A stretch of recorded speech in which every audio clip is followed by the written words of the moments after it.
ಏನಾಯ್ತು ಹೇಳ್ತೀನಿ, ಮೊದಲಿನಿಂದ ಹೊರಡೋಣ. ಹೋಗ ಒಂದು ನಿಮಿಷ.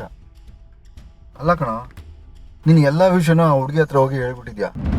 ಅವಳೇನಾದರೂ ಜಯದೇವ್ ಹತ್ರ ಹೋಗಿ ಎಲ್ಲ ವಿಷಯನೂ ಹೇಳ್ಬಿಟ್ರೆ ಆಮೇಲೆ ಪ್ರಾಬ್ಲಮ್ ಆಗಲ್ವೇನೋ? ನೋಡು, ನಾನು ಹೇಳಿದ್ದು ಅವಳು ಒಳ್ಳೇದಕ್ಕೆ. ಅದನ್ನು ಅರ್ಥ ಮಾಡ್ಕೊಂಡ್ರೆ ಅವಳ ಲೈಫ್ ಚೆನ್ನಾಗಿರುತ್ತೆ. ಇಲ್ಲದೆ ಹೋದರೆ ಎಲ್ರಿಗೂ ಏನಾಯಿತು ಅದು ರಿಪೀಟ್ ಆಗುತ್ತೆ. ಆದರೂ ಆ ಜಯದೇವು ಸುಮ್ಮನೆ ಬಿಡೋನಲ್ಲ, ನಿನಗೆ ಗೊತ್ತಿದೆಯಲ್ಲ. ಸತ್ಯ ಹೇಳಿದ್ಮೇಲೆ ಯಾರ ಕೋಪಕ್ಕೂ ಹೆದರೋ ಅವಶ್ಯಕತೆ ಇಲ್ಲ. ನಿನಗೆ ಹೆದರಿಕೆ ಇಲ್ಲಪ್ಪ, ಆದರೆ ಅವನಿಗೆ ನಿನ್ನ ಮೇಲೆ ಕೋಪ ಇದ್ದೇ ಇರುತ್ತಲ್ಲ, ಅದನ್ನು ಹೇಳ್ತಾ ಇದ್ದೀನಿ. ಇರಲಿ, ಹಾಗಂತ ಸತ್ಯ ಬದಲಾಗಲ್ವಲ್ಲ. ಹೋಗ್ಲಿ ಬಿಡಿ ಜೈ, ಇದನ್ನ ದೊಡ್ಡ ವಿಚಾರ ಮಾಡೋದು ಬೇಡ. ಹೇಗ್ ಬಿಡ್ಲಿ? ಹೇಗ್ ಬಿಡಕ್ಕಾಗುತ್ತೆ?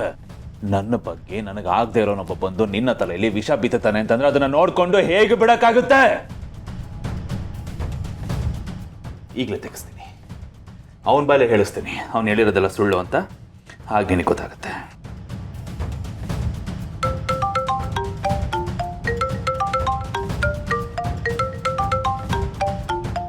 ಇವನ್ಯಾಕೆ ನನಗೆ ಕಾಲ್ ಮಾಡ್ತೀಯಾನೆ? ಯಾರು? ನೆನೆದವರ ಮನದಲ್ಲಿ ನೋಡು, ನಿಮ್ಮ ಜೇಡಿ ಕಾಲ್ ಮಾಡ್ತೀಯಾನೆ. ನಾನು ಹೇಳಿಲ್ವಾ?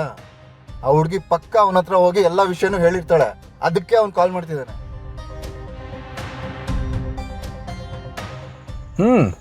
ಇರಲಿ, ಹಾಗಾದರೆ ಅವನ ಯೋಗಕ್ಷೇಮನ ನಾವು ವಿಚಾರಿಸೋಣ. ಏನಂತೀಯ?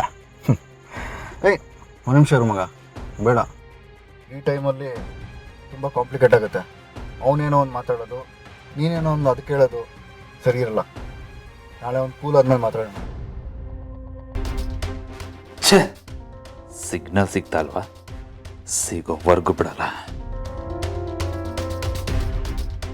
ಇಲ್ಲಿ ನೋಡು, ಮತ್ತೆ ಅವನೇನೋ ಈ ಸಲ ರಿಸೀವ್ ಮಾಡಲೇ. ಅಲ್ಲ ಕಣೋ, ಅವ್ನು ಫೋನ್ ರಿಸೀವ್ ಮಾಡಲಿಲ್ಲ ಅಂದರೆ ಅವ್ನ ಪ್ರಶ್ನೆಗಳು ಉತ್ತರ ಯಾರು ಕೊಡ್ತಾರೆ ಹೇಳು? ಅವನಿಷ್ಟು ಸರಿ ಕಾಲ್ ಮಾಡ್ತಿದ್ದಾನೆ ಅಂದಮೇಲೆ ಅವ್ನು ಪಕ್ಕ ಕುಡ್ದಿರ್ತಾನೆ.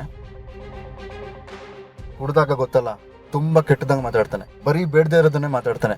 ಅವನೇನೋ ಮಾತಾಡೋದು, ಅದಕ್ಕೆ ನೀನೇನೋ ಒಂದು ಹೇಳೋದು, ಅದು ತುಂಬ ದೊಡ್ಡದಾಗತ್ತೆ. ಬೇಡ, ನಾಳೆ ಕೂಲ್ ಆದ್ಮೇಲೆ ಮಾತಾಡೋಣ.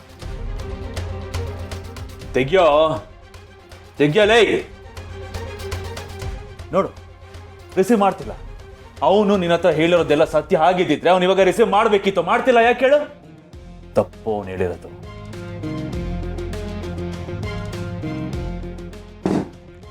ನೋಡಿ, ನೀವು ಎಷ್ಟು ಕಾಲ್ ಮಾಡ್ರೂ ಪಿಕ್ ಮಾಡ್ತಿಲ್ಲ. ಇರಲ್ಲೇ ಗೊತ್ತಾಗ್ತಿದೆ ನಿಮ್ಗೆ ಎಷ್ಟು ಬೆಲೆ ಕೊಡ್ತಾರೆ ಅಂತ. ಏಯ್ ಲೂಸು, ಅವನು ಯಾವ ನನಗೆ ಬೆಲೆ ಕೊಡೋದಿಕ್ಕೆ? ನನ್ನ ಎದುರುಗಡೆ ಮಾತಾಡೋ ಧೈರ್ಯ ಇಲ್ಲ ಅವನಿಗೆ, ಅದಕ್ಕೆ ರಿಸೀವ್ ಮಾಡ್ತಾ ಇಲ್ಲ ಅವನು. ಇಷ್ಟ ಬಂದಂಗೆಲ್ಲ ಡೈಲಾಗ್ ಚೇಂಜ್ ಮಾಡ್ಕೊಬೇಡ.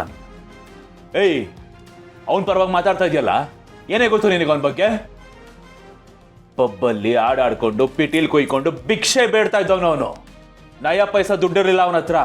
ಶ್ರೀಮಂತರ ಮನೆ ಹುಡುಗಿನ ಪಟಾಯಿಸ್ದ. ಅಂಡ್ ಆ ಹುಡುಗಿ ಯಾರು ಗೊತ್ತಾ? ನನ್ನ ತಂಗಿ. ಅವಳನ್ನ ಪಟಾಯಿಸಿ ಮದುವೆ ಆಗಿ ಅವಳ ದುಡ್ಡಲ್ಲೇ ಬಿಸ್ನೆಸ್ ಸ್ಟಾರ್ಟ್ ಮಾಡಿ ಈಗ ನಿನ್ನೆ ಮೊನ್ನೆ ಅಲ್ಪ ಸ್ವಲ್ಪ ದುಡ್ಡು ನೋಡ್ತಾರ ಕುನ್ನಿ ನನ್ನ ಮಗ ಅವನು. ಅವನು ನನ್ನ ಬಗ್ಗೆ ಮಾತಾಡ್ತಾನ. ಅಂಡ್ ಅದನ್ನ ನೀನು ನಂಬಿಟ್ಟೆ. ಜೇಡಿ, ನನ್ನ ಲೆವೆಲ್ ಏನು, ನನ್ನ ಸ್ಟೇಟಸ್ ಏನು? ನನ್ನ ಬಗ್ಗೆ ಮಾತಾಡೋ ಧೈರ್ಯ ಯಾವನಿಗೂ ಇಲ್ಲ, ಮಾತಾಡ್ಲೂಬಾರ್ದು. ಒಂದ್ ವೇಳೆ ಮಾತಾಡ್ತಾನೆ ಅಂದ್ರೆ ಅವನನ್ನ ನಾನು ಬಿಡೋ ಮಾತೇ ಇಲ್ಲ.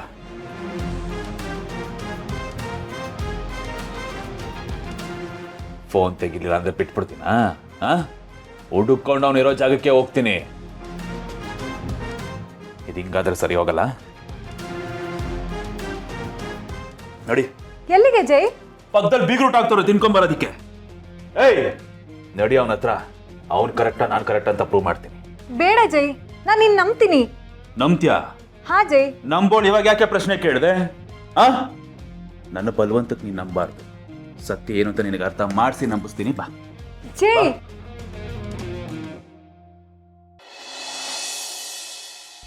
ಇದೇನಲ್ಲ ಇಲ್ಲಿ ಕರ್ಕೊಂಬಂದಿದ್ದೀರಾ?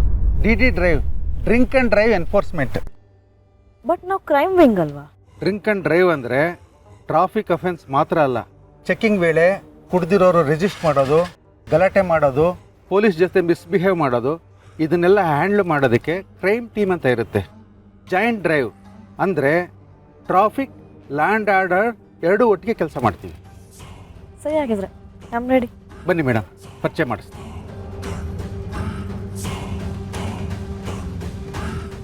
S I sir.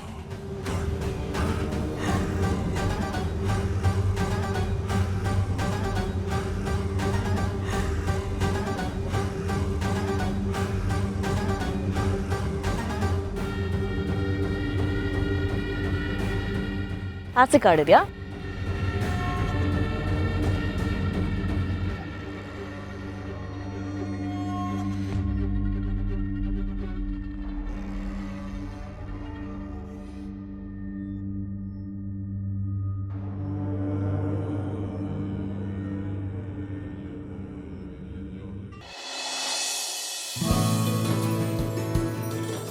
ನೀವಿನ್ನೂ ಮಲಗಿಲ್ವಾ? ಇಲ್ಲ, ಡೈರಿ ಇಟ್ಕೊಂಡು ಏನು ಮಾಡ್ತಿದ್ದೀರಾ? ಆಲ್ರೆಡಿ ಓದಿದಿರಲ್ವಾ? ಓದಿದ್ದೀನಿ. ಎಷ್ಟು ಕೇಳಿದ್ರು ನಿಮ್ಮ ಆಸೆ ಏನು ಅಂತ ನೀವು ಹೇಳ್ತಾರಲ್ಲ, ಅದಕ್ಕೆ ಹುಡುಕ್ತಾ ಇದ್ದೀನಿ. ಇದರಲ್ಲಿ ಆಸೆಗಳೇ ಇಲ್ಲ. ಆಸೆಗಳು ಅಂದರೆ ಒಂದಕ್ಕಿಂತ ಜಾಸ್ತಿ ಇದೆ. ಇಲ್ಲ, ನಾನು ಹಾಗೆ ಹೇಳಿಲ್ಲ. ನೀವು ಹಾಗೆ ಹೇಳಿದ್ದು. ಇಲ್ಲ, ಹೌದು.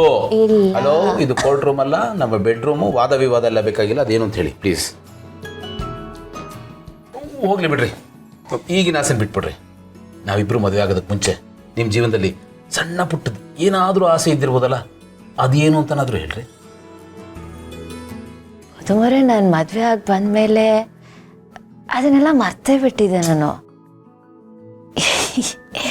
ಈಗ ನೆನೆಸ್ಕೊಂಡ್ರೆ ಅದು ಒಂದು ಆಸೆಗಳ ಅಂತ ಅನ್ಸುತ್ತೆ. ಪರವಾಗಿಲ್ಲ, ಓಕೆ. ಬೇಡ ಬಿಡ್ರಿ, ಹಳೆ ಕಥೆ ಅದು. ಕತೆ ಹಳೇದಾದ್ರೇನು, ಕತೆ ಚೆನ್ನಾಗಿರ್ಬೇಕಷ್ಟೇ. ಅದೊಂಥರ ಓಲ್ಡ್ ವೈನ್ ಇದ್ದಾಗೆ. ವೈನ್ ಹಳತಾದಷ್ಟು ರುಚಿಯಾಗಿರುತ್ತೆ, ಸಖತ್ ಕಿಕ್ ಕೊಡುತ್ತೆ. ಹೇಳಿದೇನು ಅಂತ.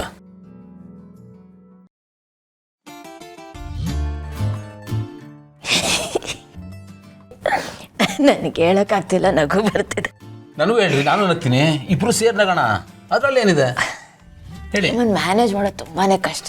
ಅಪ್ಪಾ, ನನಗೂ ಹಂಗೆ ಆಗಿದೆ.